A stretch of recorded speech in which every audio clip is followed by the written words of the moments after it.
اب ہم ذکر شروع کرتے ہیں آدم علیہ السلام کا۔ اللہ تعالیٰ فرماتے ہیں، اور میں نے جنوں اور انسانوں کو اپنی عبادت کے لیے پیدا کیا ہے۔ اللہ تعالیٰ نے ہمارے باپ کو کیوں پیدا فرمایا، ہمیں کیوں پیدا فرمایا؟ تاکہ ہم اس کی عبادت کریں، اگرچہ وہ عبادت کا محتاج نہیں، وہ تو بے نیاز ہے، البتہ ہم اس کے محتاج ہیں۔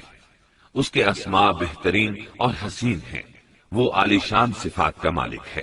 اس نے اپنے ناموں کے آثار ظاہر کرنے کے لیے مخلوق کو پیدا فرمایا، رحمت کے آثار، قدرت کے آثار، جبر اور طاقت کے آثار اور حکمت کے آثار ظاہر کرنے کے لیے مخلوقات کو پیدا فرمایا، ورنہ وہ کسی چیز کا محتاج نہیں۔ آدم علیہ السلام کی تخلیق سے پہلے ہی اس بارے میں اللہ تعالیٰ کا فرشتوں سے مکالمہ ہوا۔ اللہ تعالیٰ نے فرمایا، اور جب تیرے رب نے فرشتوں سے کہا میں زمین میں ایک خلیفہ بنانے والا ہوں۔ خلیفہ سے مراد ہے نائب، اور یہ کہ اس کی نسل میں سے ہر ایک دوسرے کا خلیفہ ہوگا۔ جبکہ سیدنا ابو بکر صدیق رضی اللہ عنہ نبی اکرم صلی اللہ علیہ وسلم کے خلیفہ ہوئے، سو اللہ نے ایک خلیفہ بنانے کا ارادہ فرمایا جو زمین میں حکومت کرے اور اس کو آباد کرے۔ چنانچہ اللہ تعالیٰ نے فرمایا، اللہ تعالیٰ نے تمہیں زمین سے پیدا کیا اور اسی نے اس زمین میں تمہیں بسایا ہے۔ اللہ تعالیٰ کا ارادہ ہوا کہ زمین کو آباد کروائے، جبکہ جن اس قابل نہیں تھے، کیونکہ ان میں اس قدر عقل و دانش نہیں تھی کہ زمین کو پر رونق اور سرسبز و شاداب رکھ سکیں۔ علماء جنات کے بارے میں کہتے ہیں ان کا سب سے بڑا عقل مند جن انسانوں کے 10 سالہ بچے کے برابر عقل رکھتا ہے، اس لیے زمین کو آباد کرنے کی صلاحیت اللہ تعالیٰ نے انسان کو بخشی۔ اللہ نے انسان کو بہترین ڈھانچے اور حسین ترین شکل و صورت سے نوازا، پھر اپنی روح اس میں پھونکی۔ فرشتوں نے اس سے سوال کیا، ایسی مخلوق کو کیوں پیدا کرتا ہے جو زمین میں فساد کرے اور خون بہائے؟ اور ہم تیری تسبیح، حمد اور پاکیزگی بیان کرتے ہیں۔ اس کے جواب میں اللہ نے فرمایا، جو میں جانتا ہوں تم نہیں جانتے۔ دراصل فرشتوں نے کسی طرح معلوم کر لیا تھا کہ آدم کی اولاد زمین میں فساد کرے گی، خون ریزی کرے گی، لیکن انہوں نے یہ بات اعتراض کے طور پر نہیں کہی تھی، کیونکہ ایسا اعتراض تو گناہ ہے، اور فرشتے پلک جھپکنے کے برابر اللہ کی معصیت اور نافرمانی نہیں کرتے۔ بلکہ وہ تو نہایت معزز عبادت گزار ہیں، کسی بات میں اللہ پر پیش دستی اور سبقت نہیں کرتے، اور اس کے حکم پر عمل کرتے ہیں۔ اللہ کے حکم کی نافرمانی نہیں کرتے، بلکہ جو حکم دیا جائے بجا لاتے ہیں۔ اس لیے فرشتوں کا یہ پوچھنا وضاحت طلبی کے لیے تھا، وہ تو انسان کے پیدا کرنے کی وجہ پوچھ رہے تھے۔ وہ زمین میں جنات کے اعمال اور کرتوت کا مشاہدہ کر چکے تھے، یعنی اللہ تعالیٰ نے انہیں پیدا کر کے اختیار دیا تو وہ فتنہ و فساد اور فسق و فجور میں مبتلا ہو گئے، اور اب ایک اور مخلوق زمین میں بسائی جا رہی تھی، تو اس بات کا امکان تھا کہ یہ مخلوق بھی ان کے نقش قدم پر چلے۔ اس لیے فرشتوں نے تعجب اور حیرت کی بنا پر یہ سوال کیا تھا، اور پوچھنے کا مقصد یہ تھا کہ کیا یہ بھی جنوں کی طرح ہوں گے؟ اس طرح انہیں یہ خدشہ لاحق ہوا کہ شاید ان سے اللہ کی عبادت میں کوتاہی یا کمی واقع ہوئی ہے، جس کی وجہ سے اللہ کو نئی مخلوق پیدا کرنا پڑی۔ اس لیے ان کی بات میں یہ بھی تھا کہ ہم تیری حمد اور ثنا بیان کرتے ہیں۔ بہرحال ان کے سوال کے دو مقصد تھے، کیا یہ جنوں کی طرح فساد کرنے والی قوم ہے؟ کیا ہم سے تیری عبادت میں کوتاہی ہوئی ہے؟ اس پر اللہ تعالیٰ نے فرمایا، جو میں جانتا ہوں وہ تم نہیں جانتے۔ اس موقع پر فرشتوں کے ذہنوں میں ایک اور بات بھی آئی، وہ آپس میں کہنے لگے کہ اللہ تعالیٰ جو بھی مخلوق پیدا کرے گا وہ ہم سے زیادہ معزز اور عالم نہیں ہو سکتی۔ یعنی جب فرشتوں نے باقی مخلوقات کا جائزہ لیا، مثلا آسمان، زمین، پہاڑ، جن، چوپایوں وغیرہ کا، تو انہوں نے سوچا یہ ہم سے زیادہ مرتبے والی نہیں ہے، لہذا یہ مخلوق بھی پیدا ہو رہی ہے تو یہ ہم سے زیادہ مرتبہ نہیں رکھتی۔ یہ ہمارا خاص مقام ہے کہ اللہ کی تسبیح میں مصروف ہیں، کفر سے محفوظ ہیں، ہر حکم بجا لاتے ہیں، اللہ کے تمام احکامات پورے کرتے ہیں، آسمان اور زمین میں اس کا حکم نافذ کرتے ہیں، اور اللہ کے نزدیک ہم سب سے زیادہ شرف والے ہیں۔ لہذا اگر یہ نئی مخلوق انسان بھی پیدا ہو جائے تو کیا ہوا، ہم سے زیادہ معزز اور علم والی تو نہیں ہوگی۔ بہرحال جب اللہ تعالیٰ نے آدم کو پیدا کیا تو زمین کی مٹی لانے کا حکم فرمایا، چنانچہ اللہ تعالیٰ کے پاس مٹی لائی گئی۔ امام ترمذی، ابن حبان اور امام احمد رحمت اللہ علیہ نے ایک حدیث بیان کی ہے جس کے الفاظ کچھ یوں ہیں: اللہ تعالیٰ نے آدم علیہ السلام کو مٹی کی ایک مٹھی سے پیدا فرمایا، اس مٹی کو اللہ تعالیٰ نے پوری زمین سے اٹھوایا تھا۔ یہی وجہ ہے کہ آدم کی اولاد زمین کے لحاظ سے ہی ظہور پذیر ہوئی۔ بعض سرخ رنگ کے ہیں تو بعض سیاہ اور بعض سفید، اور کچھ اس کے درمیان میں ہیں۔ بعض نیک ہیں، بعض خبیث، اور کچھ پاکیزہ قسم کے ہیں۔ انسان کی تخلیق مٹی سے شروع ہوئی، اس مٹی کو پانی سے تر کیا گیا تو یہ طین بن گئی۔ اسی وجہ سے قرآن مجید کی بعض آیات میں تراب کا لفظ آیا ہے۔ تراب خشک مٹی کو کہتے ہیں، اور بعض آیات میں طین کا لفظ آیا ہے۔ طین تر اور بھیگی مٹی کو کہتے ہیں۔ اللہ تعالیٰ فرماتے ہیں خلقہ من تراب، یعنی آدم کو تراب سے پیدا کیا گیا۔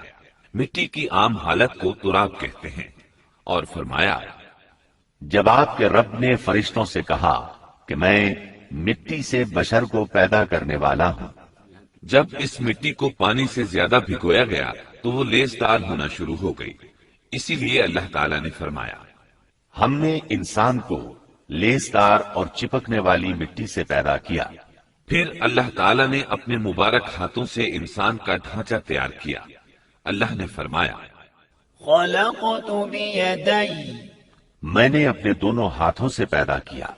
اللہ تعالیٰ نے انسان کی خلقت فرشتوں کے سپرد نہ کی، بلکہ بذات خود اسے تخلیق کے مراحل سے گزارا اور اپنے ہاتھوں سے اس کی تصویر کشی کی۔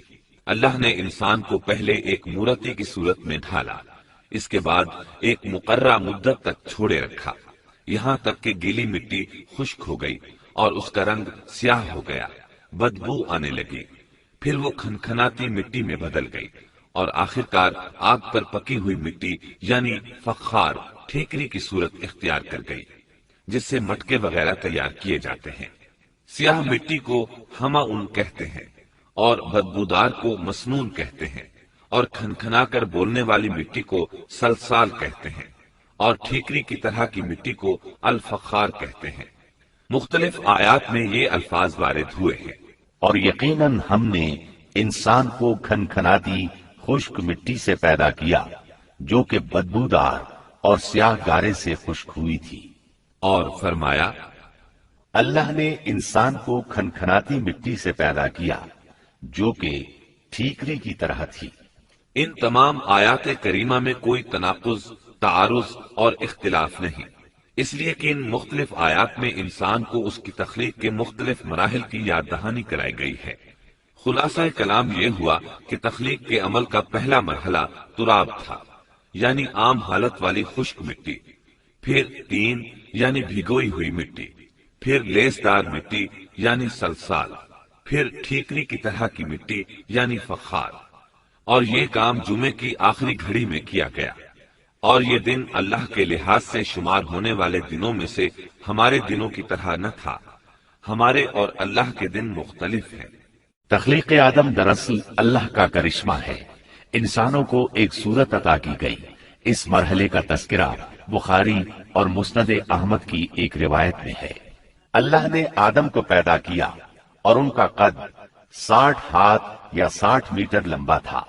تمام جنتی لوگ اس قد آدم کے ساتھ جنت میں داخل ہوں گے، اور اس وقت سے لے کر آج تک مخلوق کا قد کم ہوتا چلا آ رہا ہے۔ بعد والے لوگ گزشتہ زمانے کے لوگوں سے ہمیشہ چھوٹے قد کے ہوتے چلے آ رہے ہیں۔ بہرحال سب سے پہلے اور سب سے لمبے انسان آدم علیہ السلام تھے۔ امام احمد نے منفرد طور پر ایک روایت بیان کی ہے، اس میں رسول اکرم صلی اللہ علیہ وسلم نے آدم علیہ السلام کی لمبائی 60 ہاتھ یعنی 60 میٹر اور چوڑائی 7 ہاتھ بیان فرمائی ہے۔ سبحان اللہ، سیدنا آدم کس قدر ضخیم اور عظیم مخلوق تھے۔ صحیح مسلم اور مسند احمد کی روایت میں ہے، اللہ نے آدم کو پیدا کیا تو اسے اپنی منشا کے مطابق کچھ عرصہ ڈھانچے کی صورت میں چھوڑے رکھا۔ ابلیس اس کے ارد گرد چکر لگانے لگا۔ اس نے دیکھا کہ وہ پیٹ والا ہے۔ وہ سمجھ گیا کہ یہ مخلوق اپنے آپ پر کنٹرول نہیں کر سکے گی۔ اس حدیث سے معلوم ہوتا ہے کہ انسانوں کی طرح جنات کا پیٹ نہیں ہے، صرف انسان ایسا ہے جس کا اندر والا حصہ کھوکھلا ہے۔ بہرحال اللہ نے انسان کو اس شکل و صورت میں پیدا فرمایا۔ احادیث مبارکہ میں آدم علیہ السلام اور ابلیس ملعون کا قصہ تفصیل سے بھی موجود ہے اور مختصر بھی۔ مثلا تفسیر تبری میں سیدنا عبداللہ بن عباس رضی اللہ عنہما سے روایت ہے، اللہ تعالیٰ نے آدم علیہ السلام کی مٹی کا حکم دیا، مٹی لائی گئی۔ اللہ تعالیٰ نے آدم علیہ السلام کو لیسدار اور بدبودار سیاہ مٹی سے پیدا فرمایا، اور یہ کام اللہ نے اپنے مبارک ہاتھوں سے کیا۔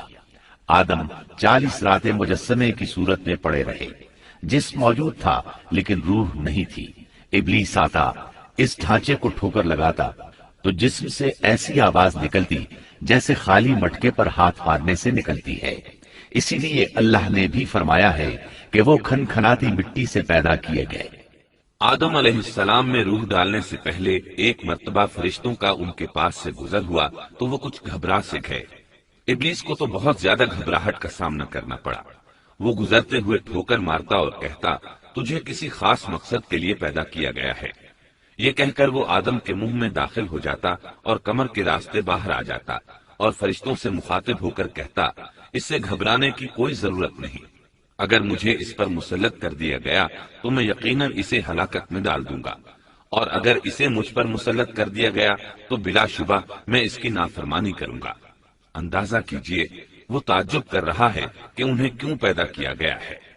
اس کی آدم علیہ السلام سے دشمنی کس قدر پرانی ہے، گویا ابتدا ہی سے یہ عداوت پر ڈٹ گیا تھا۔ بہرحال اللہ نے آدم میں روح پھونکی۔ اس مضمون کو قرآن مجید میں جا بجا ذکر کیا گیا ہے۔ اللہ تعالیٰ فرماتے ہیں، جب میں اس کو ٹھیک ٹھاک کر لوں اور اس میں اپنی روح پھونک دوں تو تم سب اس کے سامنے سجدے میں گر پڑنا۔ ایک اور جگہ فرمایا، اللہ تعالیٰ کے نزدیک عیسیٰ علیہ السلام کی مثال ہو بہو آدم علیہ السلام کی مثال ہے۔ اللہ نے انہیں مٹی سے بنا کر کہا، ہو جا، وہ ہو گئے۔ اللہ نے آدم علیہ السلام کو مٹی سے پیدا کیا، اپنے ہاتھوں سے بنایا، پھر اس میں روح پھونکی۔ اس کا مفصل